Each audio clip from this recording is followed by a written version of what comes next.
masuk semua? Shalom Bapak Ibu yang dikasih Tuhan. Haleluya. Oleh karena kasih dan kemurahan Tuhan, kita boleh ada pada malam hari ini. Mari kita tundukkan kepala. Kami mengucap syukur Tuhan buat malam hari ini. Oleh karena penyertaan Tuhan, kami boleh ada tempat ini. Satu kerinduan di hati kami Tuhan untuk menyenangkan hati-Mu. Bertahtalah atas kami Tuhan, bertahtalah atas pujian yang setiap kami naikkan kepada-Mu. Kami percaya Tuhan kuasa-Mu bekerja di tempat ini. Kami undang hadirat-Mu Tuhan, kami undang Roh Kudus untuk hadir di tempat ini, mengambil alih ibadah kami pada malam hari ini. Di dalam nama Tuhan Yesus kami siap akan memulainya. Haleluya, amin.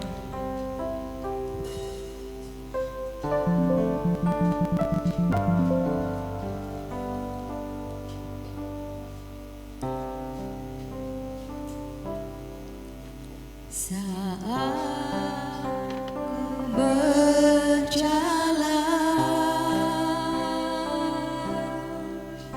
kasih-Mu menerangi langkahku.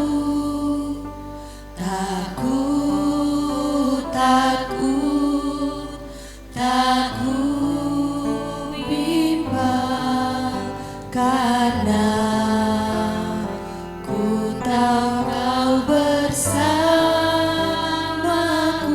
Saat ku berjalan, saya undang jemaat untuk bangkit berdiri. Saat ku berjalan,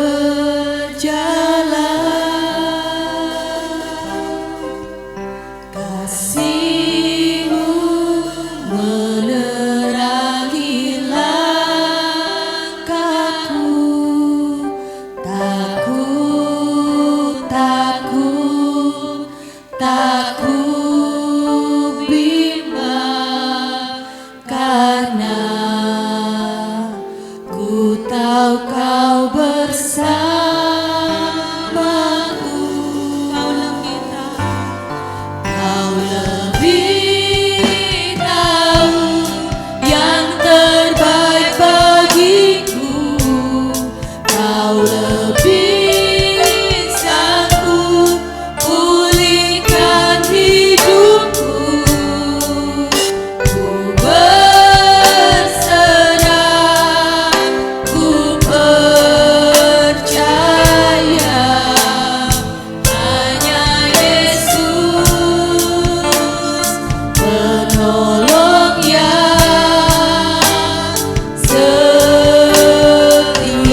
terbaik dalam hidup kami. Engkau yang sanggup memulihkan kehidupan kami. Kami hanya berserah, kami hanya percaya kepadamu.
katakan Immanuel.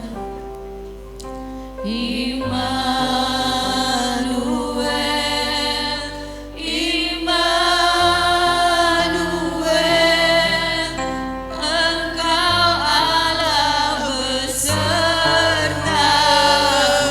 Katakan Immanuel.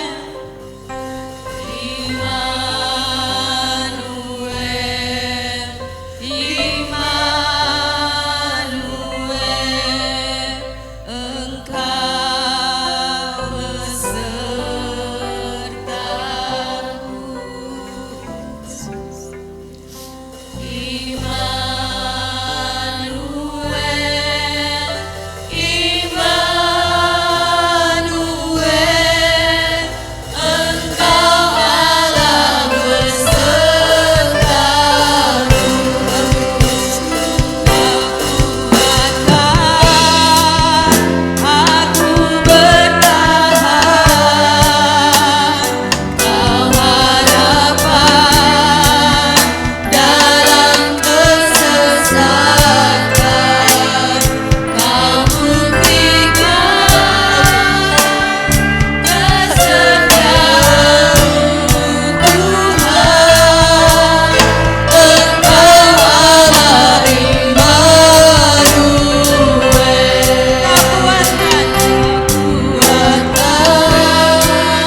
Allah Immanuel yang senantiasa menyertai kehidupan kami. Engkau tidak pernah membiarkan kami sendirian Tuhan, karena Engkau senantiasa bersama kami. Kami percaya Tuhan, Engkau yang senantiasa memegang tangan kami. Engkau tidak melepaskan kami dari kasih-Mu Tuhan. Kami mengucap syukur Tuhan buat malam hari ini kami boleh berada di tempat ini Tuhan untuk memuji, mendengarkan kebenaran firman-Mu. Kami percaya Tuhan Engkau hadir di tempat ini Tuhan. Engkau yang ambil alih ibadah kami pada malam hari ini Tuhan. Dari awal, pertengahan hingga akhirnya nanti, bila kami menyerahkan ibadah ini ke dalam tangan kuasa-Mu, Engkau yang bekerja atas kehidupan kami, atas setiap kehidupan kami Tuhan. Malam hari ini Tuhan, kami merindu mendengarkan suara-Mu Tuhan. Berfirmanlah kepada kami masing-masing apa yang hendak Kau sampaikan dalam kehidupan kami. Kami siap untuk mendengarkan kebenaran firman-Mu. Tuhan, mengurapi hamba-Mu yang akan menyampaikan kebenaran firman-Mu Tuhan. Engkau singkapkan rahasia kebenaran firman-Mu agar kami boleh mengerti dan melakukan dalam kehidupan kami. Kami percaya Tuhan, hamba-Mu dipenuhi oleh kuasa Roh Kudus-Mu, sehingga setiap firman yang keluar itu dari mulutnya adalah suara-Mu yang Kau sampaikan kepada kami. Di dalam nama Tuhan Yesus. Haleluya. Amin. Shalom, selamat malam semuanya, haleluya. Katakan kiri kananmu, semangat. Ayo kasih senyum dulu. Puji nama Tuhan. Kemarin saya minggu memberi tema yaitu menu utama. Sebenarnya ini belum selesai dan masih ada panjang lagi, tetapi saya kasih kesempatan kalau ada Bapak Ibu yang ingin bertanya atau kesaksian yang berhubungan dengan Roh Kudus atau apapun itu tentang pencurahan Roh Kudus atau mengenai peperangan, roh-roh jahat dan segala macam, itu dipersilakan ya. Kesaksian kalau ada yang sangkut pautnya dengan ini boleh juga. Ya, jadi saya kasih kesempatan dulu. Mana mic merah? Bisa tolong? Saya kasih kesempatan buat Bapak Ibu yang ingin bertanya, langsung bertanya. Kalau tidak ada, saya akan lanjutkan. Paling bagus bertanya ya. Apakah tandanya lahir baru? Apakah tandanya penuh Roh Kudus?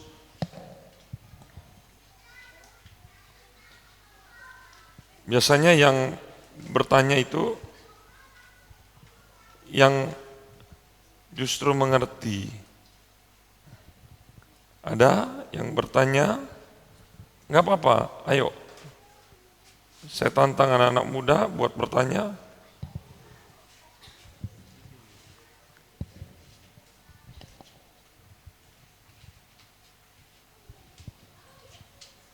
Oh, sudah mau nyampe ini, nggak ada pertanyaan?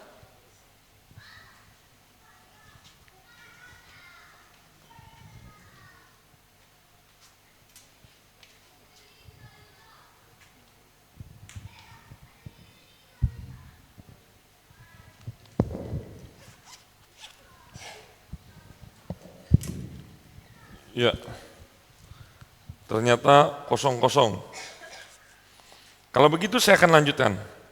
Jadi, menu utama yang Tuhan cari ialah buah. Kalau begitu, siapa hari Minggu yang hadir? Angkat tangan. Nah, yang enggak hadir, lihat di YouTube aja sudah ada ya. Saya akan lanjutkan ini. Ternyata yang Tuhan mau adalah menu utamanya, yaitu di dalam Matius 7 ayat yang pertama.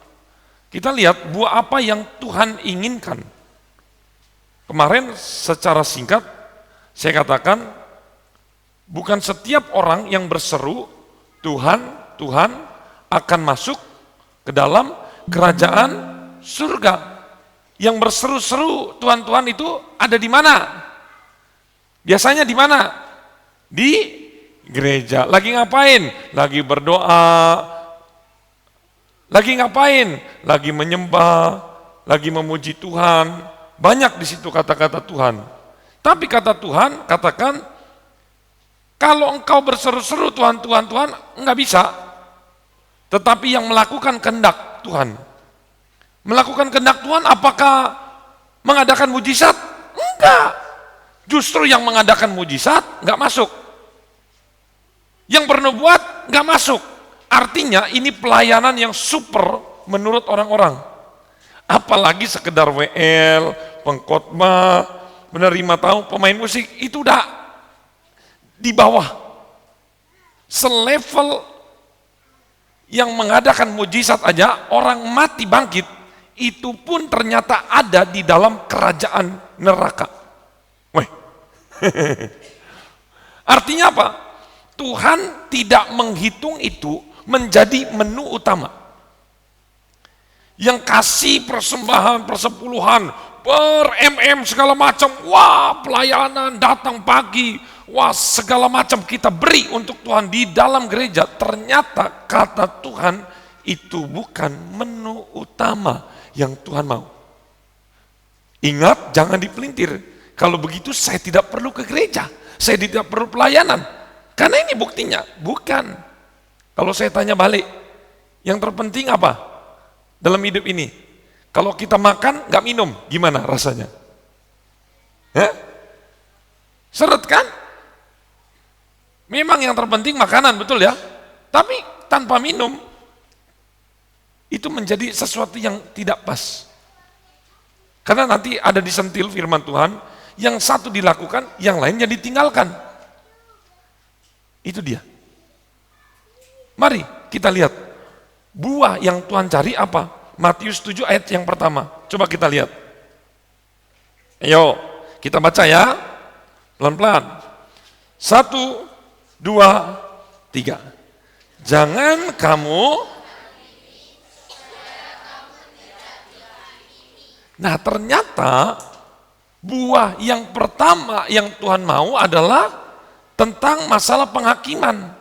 Penghakiman bisa menurut perkataan yang keluar, bisa dengan apalagi jempol kita bermain di WA atau dimanapun, bisa juga tidak dari ucapan, tidak dari jempol, tapi hanya berdiam di mana? Dalam hati. Karena yang di dalam hati ini dihitung. Ingat gak? Waktu Tuhan Yesus menegur orang-orang Farisi yang katanya waktu Yesus mampir ke Sakius, Yesus mampir ke Lewi, Matius, dalam hati mereka, kenapa Tuhan mampir ke rumah orang berdosa?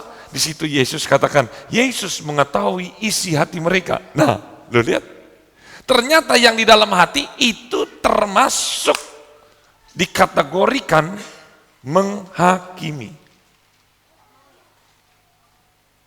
Ini buah utama. Nah, hati-hati. Jemaat-jemaat, katakan kiri kanan, hati-hati.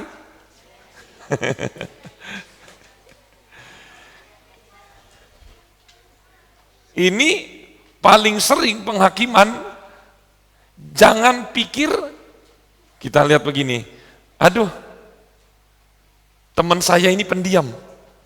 Pendiam mulutnya, hatinya, biasanya orang yang pendiam, hatinya itu suka bicara sendiri, cerewetnya minta ampun. Setuju apa enggak? Cuman dia enggak mau ngomong. Tapi di sininya segala macam rupa. Kalau bisa ada alat membaca hati, mungkin ini juga sama cerewetnya dengan orang yang suka ngomong. Ini terjadi penghakiman paling banyak di rumah tangga. Istri menghakimi suami, suami menghakimi istri. Kalau berantem, dua-duanya ngomong merasa paling benar. Menghakimi yang kedua, di mana? Di kerjaan atau di sekolah. Menghakimi ini sangat tanpa kita sadar, sangat lumrah terjadi sehari-hari. Mungkin kalau dihitung, ingat ya, coba dihitung. Kita mulai begini, Udah mulai. Nah, hati-hati. Membanding-bandingkan. Enggak layak, kok ikut begitu, kok ini begini.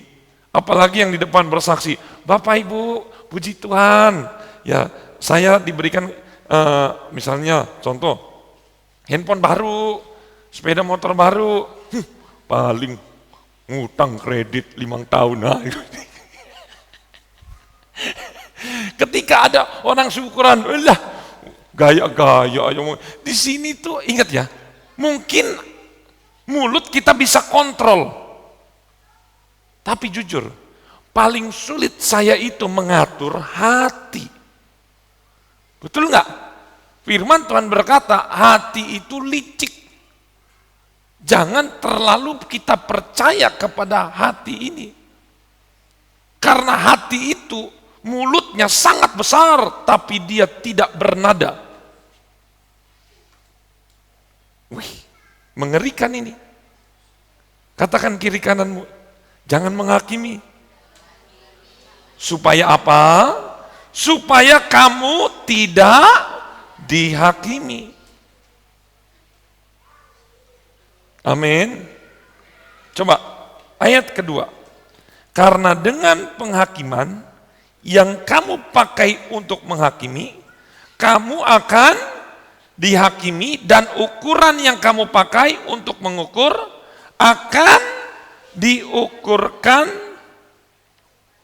Jadi nanti di pengadilan Allah, timbangan setiap orang menurut ayat ini, timbangannya beda-beda.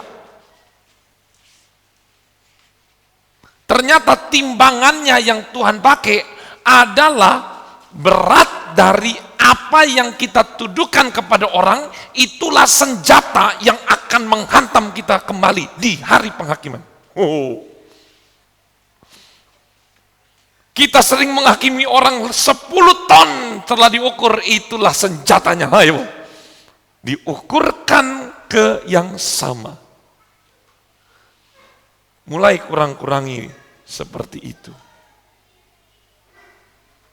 Ayat 3. Ayo semua baca 1, 2, 3. Mengapakah engkau melihat selumbar di mata saudaramu, sedangkan waduh. Nih, balok anggap segini. Enggak ketok. Ternyata selumbar tuh selembar lah. Tuh. Segini, tipis, di jauh sana kelihatan. Tuh. Ayat 4. Bagaimanakah engkau dapat berkata kepada saudaramu, biarlah aku mengeluarkan selumbar itu. Padahal biasanya orang yang suka menghakimi, dia punya ciri-ciri suka ngomongnya saya menasihati. Dia suka ngurusin urusannya orang lain. Coba bilang, jangan urusin urusan orang. Dia sukanya, suami kamu tuh ya begini-begini, oh anak kamu ya begini-begini. Waduh itu banget, aduh. Kalau saya ingat orangnya ini saya juga bisa terjebak nih. Anak kamu ya udah gini-gini. Dalam hati saya, anak kamu. Miki ngomongin aja anaknya kamu. Iya kan? Dia punya anak, ngomongin suami orang, urusin aja suaminya kamu. Kenapa ngurusin suaminya tetangga? Inilah kejelekan daripada orang-orang yang katanya orang percaya, yang katanya pelayan, di sini ngomong haleluya, di luar halelupa. Gitu. Awas. Ini termasuk untuk saya juga. Ngeri juga saya pikir-pikir. Ayat 5, baca yang keras ya, apalagi 3 kata ini. 1, 2, 3. Jangan nengok ke sebelahnya, nanti dituduh lagi. Hai orang, keluarkan matamu, keluarkan mata, apa? Dahulu, maka engkau akan melihat dengan jelas.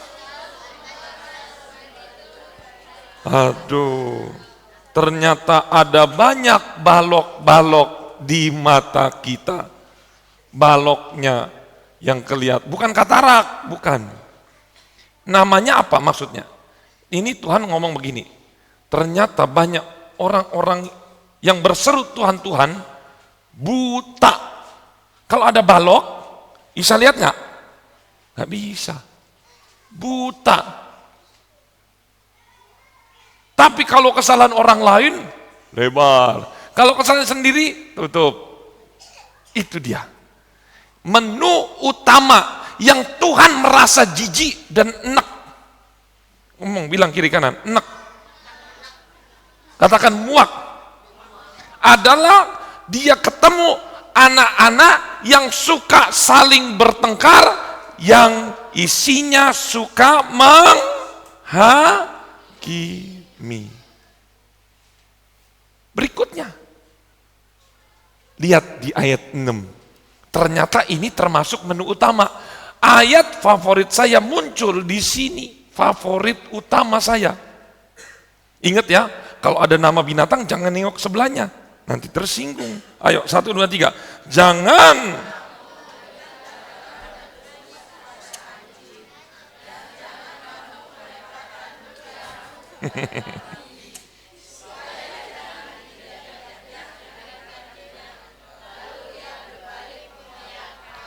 Ternyata menu utama yang Tuhan pengen supaya orang-orang Kristen di hadapan Tuhan, Yesus itu harus melihat kita sebagai manusia. Jangan Yesus lihat anak-anaknya, kok anjing, kok babi. Ini serius. Artinya apa anjing dan babi ini? Di zaman itu Taurat sesuatu yang najis. Yesus lihat anak-anaknya, dia, aduh, kok ini bukannya lihat manusia, kok saya lihat binatang ini? Yang di zaman itu konteksnya menjijikan. Ingat ya, konteks di zaman itu. Jangan lihat anjing di rumah saya sekarang, itu nggak nyambung nanti. Nggak nyambung. Jangan lihat anjing-anjing yang lucu, yang mahal-mahal, jangan. Konteks Alkitab ini dikatakan anjing dan babi, sesuatu yang paling sangat dan keterlaluan hinanya di zaman Yesus. Makanya waktu Lazarus dia ingin meminta makan, dijilat oleh itu anjing. Kehinaan yang hakiki ini udah nggak ada yang lebih di bawah ini. Jadi yang Tuhan merasa bahwa orang-orang Kristen itu adalah kalau apa ini? Dinasehati, kalau mendengar firman Tuhan, jangan kayak babi, jangan kayak anjing. Kenapa? Kalau anjing apa? Jangan yang kudus kepada anjing, jangan kamu melemparkan mutiara kepada babi, supaya apa? Jangan diinjak-injak. Tanpa sadar kalau kita menolak kebenaran firman Tuhan, itu di mata Tuhan sama saja kita sedang menginjak-injak. Kalau ini Alkitab injak-injak dibakar, orang Kristen gak ada yang marah kan? Kalau tetangga sebelah kitabnya digituin, bisa dibakar juga kan kita? Betul apa betul? Betul ya? Tetapi bagi Tuhan bukan kitab tulisan secara fisik. Ketika firman Tuhan sudah disampaikan dan kita dengar, kita tidak lakukan, justru kita kelakuannya seperti binatang anjing dan babi. Awas, sama dengan kita itu menginjak-injak, menghina firman Tuhan. Makanya orang Kristen itu, jadi orang Kristen itu, pikul salib itu nggak enak. Siapa yang bilang orang Kristen itu enak? Karena orang Kristen itu diwajibkan untuk menjadi garam, diwajibkan untuk menjadi terang. Dua hal ini.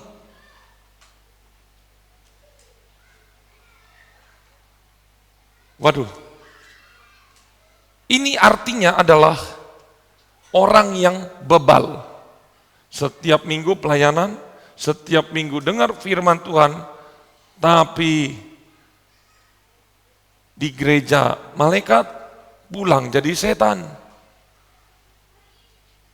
Mulutnya, lambenya, di sini haleluya, di sana halelupa. Wah, pokoknya nggak karuan. Setan aja harus belajar sama orang-orang seperti ini, karena saking jahatnya. Kadang manusia itu lebih jahat dari setan. Kadang kita itu suka memfitnah setan. Percaya apa enggak? Apa-apa sedikit-sedikit, oh ini setan. Padahal itu hawa nafsu kedagingan kita. Nanti kalau kita tanya, saya lagi santai-santai kok Pak. Dianya aja yang nuduh-nuduh. Ngomong kambing hitam setan, dikit-dikit setan. Kamu berdosa, mencuri, ini karena setan. Semuanya setan. Wah, saya aja diem aja. Sampai sini kita harus kadang manusia itu mencari sesuatu, menyalahkan orang lain. Yang paling enak nyalain siapa? Pas lagi ribut, waduh maaf, ini saya kesurupan setan. Setannya, wah saya enggak, kalau setan mau ngomong, saya enggak ikut-ikutan. Kamunya aja itu, kedagingan kita, pikiran kita yang kotor. Udahlah, nggak usah ngurus-ngurusin setan. Kalau memang itu pekerjaan setan, ya biar aja. Tetapi kadang kita tidak mau menyadari bahwa diri kita itu hidupnya bebal. Keras ini.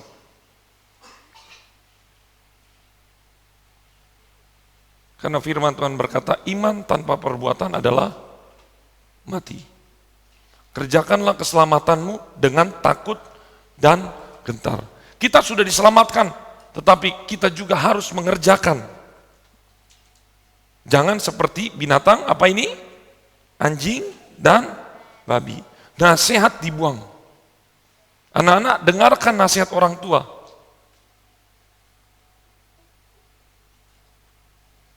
Saya waktu masih muda, sampai ayat ini, favorit saya ini, karena ayat ini pernah orang tua saya keluarkan khusus untuk saya, dan saya masih terima sampai hari ini dengan sukacita, karena saya tahu ternyata dulu saya tidak ada bedanya dengan binatang ini, gak mudeng, dikasih sesuatu yang berharga emas, bagi anjing dan babi itu gak ada harganya, diinjak-injak, dimuntahkan kembali, nggak ada harganya. Jadi kalau ada anak-anak, suami atau istri, sudah dapat nasihat berkali-kali, tidak masuk-masuk, jangan-jangan kita bukan anak Tuhan di hadapan Tuhan. Jangan-jangan sudah dikatakan jelmaannya, jangan-jangan jin berubah, punya dua kepribadian. Badannya manusia, hatinya babi atau anjing, awas. Badannya manusia, pikirannya anjing atau babi, awas. Coba bilang, katakan kiri kanan, kamu berharga.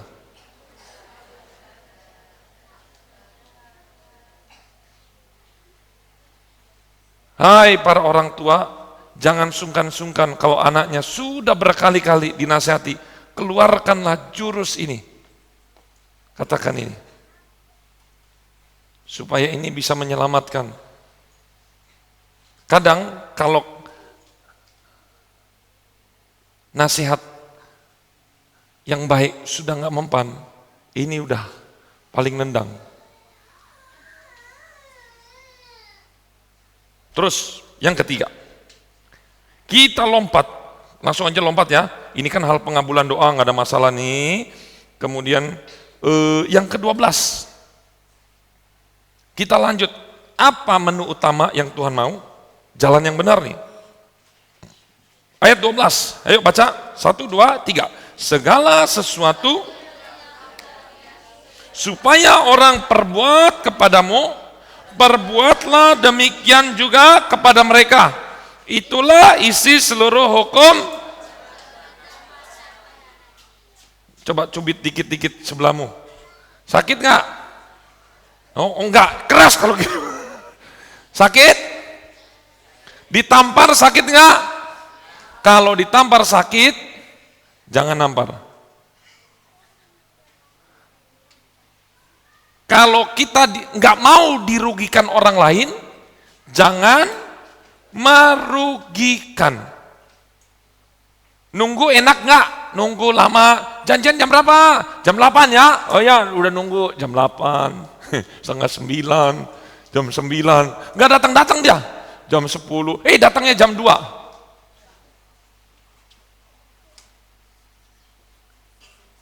Nggak enak kan? Itu udah merugikan. Coba digantian. Prinsip Alkitab itu jelas. Kasih yang paling dasar, nggak usah kasih-kasih orang dah. Ngapain kamu kasih-kasih orang, kasihnya cuman berapa ratus ribu atau cuman 1 juta, tapi diungkit terus sampai hari kiamat. Atau seperti deposito, harus kasih lagi. Mentang-mentang udah bayarin sekolah 1 tahun, tapi balas jasanya seumur hidup. Anaknya 10 dikuliahin, wah terus saja, wah kamu kalau nggak begini, waduh itu dah. Simple, Alkitab itu luar biasa hebat. Segala sesuatu yang kamu kehendaki supaya orang perbuat kepadamu, perbuatlah demikian.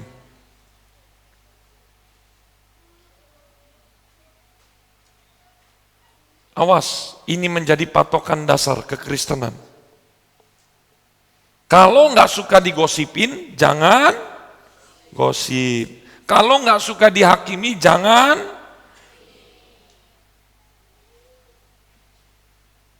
Kalau nggak suka di meso-meso, jangan. Itu baru yang moral. Belum yang praktek nyata. Di sini udah nggak, dulu masih ada. Saya masuk WC. Masuk WC itu saya berharap WC enak masuk.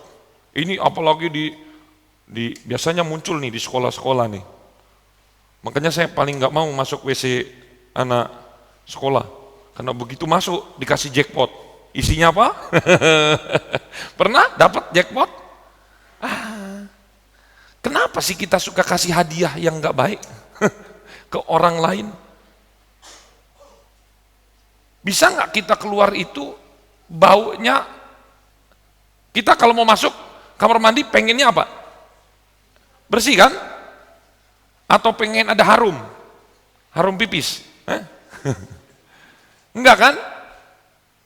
Jadi pastikan ketika kita keluar kamar mandi, kita bersihkan dulu. Kalaupun nanti di toiletnya itu kan suka ada yang karena mungkin kita kelembekan, nempel kan? Betul ya? Kalau ada yang nempel apalagi panjang, udah sejengkal, cari dong. Disikat. Jangan tambah-tambahin kerjaan ke orang lain. Coba di sini siapa nih yang suka menyisakan di kamar mandi itu?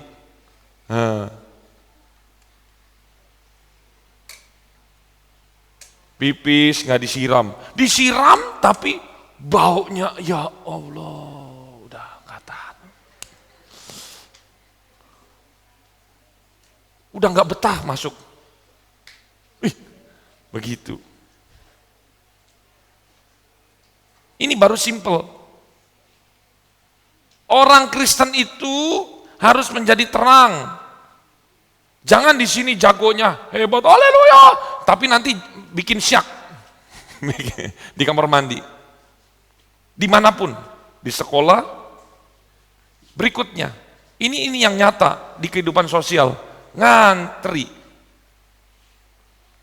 Waktu saya mau isi bensin berapa tahun lalu, udah ngantri, udah, tiba-tiba ada yang pakai Ninja Hattori, nyalip, cewek 2, wih, hebat sekali dia bisa nyalip, udah ngantri panjang, dia motong lagi begini. Saya bilang, Mbak, minggir Mbak, dia nggak mau dengar, Oh, begini kelakuannya. Ya, anak muda. Ngantri. Lihat. Di kantin ngantri apa enggak? Jangan main serobot. Pas kita nyerobot, anak GPDE kasih. Loh, saya pernah lihat kamu main tamborin. Oh gitu ajarannya Om Jerry. Kamu WL ya? Oh, saya pernah lihat di YouTube ya. Oh, nyerobot ini nih. Tuh bayangin, kita nggak jadi garam, nggak jadi terang, cuman hal-hal sepele. Dan masih banyak lagi. Lihat sebagai ayat terakhir. Matius 5 ayat 20. Masih di Matius. Belum yang buang sampah ya. Itu termasuk salah satunya. Matius 5 ayat yang ke-20. Baca semua. Maka aku berkata kepadamu, jika hidup keagamaanmu tidak lebih benar daripada hidup keagamaan ahli-ahli Taurat dan orang-orang Farisi, sesungguhnya kamu tidak akan. Maksudnya apa? Apakah kita harus bagaimana? Ini orang Farisi aja begini. Jadi begini maksudnya, simple ya, saya kasih yang paling sederhana. Yesus itu tidak pernah mengkritik soal orang Farisi ketika di dalam gereja, nggak pernah. Jadi ketika dia masuk gereja, dia udah bagus, udah top lah semua. Dia udah pelayanan, kalau duduk, kalau masuk bait Allah, dia nggak keluar masuk kamar mandi seperti kita bisa 3 kali, enggak. Masuk ke sini copot sepatu, dia benar-benar kusuk, beribadahnya taat, dia berdoa, dia sembahyang, dia memuji Tuhan, sungguh-sungguh tidak ada yang cacat di dalam bait Allah, sinagoge, nggak ada. Ingat ya, dia itu benar-benar malaikat 100% benar-benar luar biasa. Tapi begitu menginjakkan kakinya keluar, langsung dihakimi. Wah, dosa, neraka. Wah, itu celananya begini, neraka. Oh, kamu nggak cuci tangan, neraka. Oh, kamu nggak ngasih korban apa segala macam, neraka. Menghakimi, itulah yang diprotes oleh Yesus. Kalau keagamaanmu tidak lebih dari orang-orang Farisi ini, apa yang orang Farisi ini kurang? Di kehidupan di luar gereja.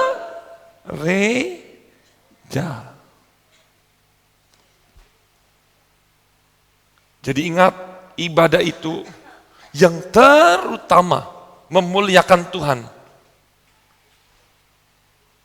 setiap hari. Jadi jangan mengkasta-kastakan. Kalau di gereja benar-benar suci, di luar setengah suci. Jangan. Karena ketika engkau cuci piring, nyapu, jangan berpikir itu untuk manusia. Tetapi berpikirlah kita mengerjakan untuk Tuhan. Saya mau tanya, Yusuf ke gereja apa enggak? Rajin enggak dia ke gereja? Rajin. Gereja mana di Mesir? Enggak ono gereja. Bukan berarti saya mau ngajari enggak boleh ke gereja, bukan. Pada waktu itu memang udah enggak ada. Tapi kenapa Tuhan itu memuji Yusuf? Dilihat dari apa? Ibadahnya? Enggak. Ibadah doanya atau persembahannya enggak ada. Dari mananya? Dari kerajinan Yusuf. Dari apa? Kejujuran Yusuf. Dari apa? Takut akan Tuhan. Di mana di gereja? Bukan. Di mana? Justru di rumah Potifar, di penjara. Bahkan ketika dia jadi pejabat, Yusuf tidak korupsi. Jujur. Bilang kiri kanan, jujur mahal.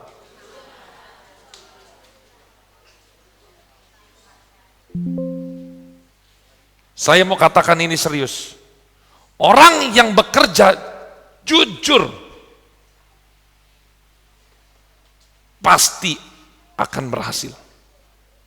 Enggak pernah saya mendapati orang jujur dia gagal di dalam Alkitab. Tidak ada. Ketika engkau jujur bekerja, engkau sedang bekerja untuk Tuhan, bukan untuk manusia. Hari ini kita cas roh kita, cas jiwa kita. Ketika kita cas, kita dapat kekuatan dari Roh Kudus. Roh Kudus akan memberi kemampuan kepada kita ketika kita di luar sana. Itulah pentingnya di gereja. Cas benar-benar, karena kehidupan ketika engkau melangkah di luar gereja ini, engkau mulai mengeluarkan daya menjadi terang. Makanya cas banyak-banyak, penuh-penuh.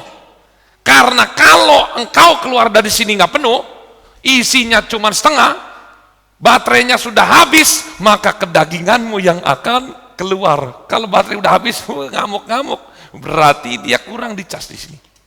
Cas banyak-banyak. Caslah dengan membaca Alkitab dan berdoa.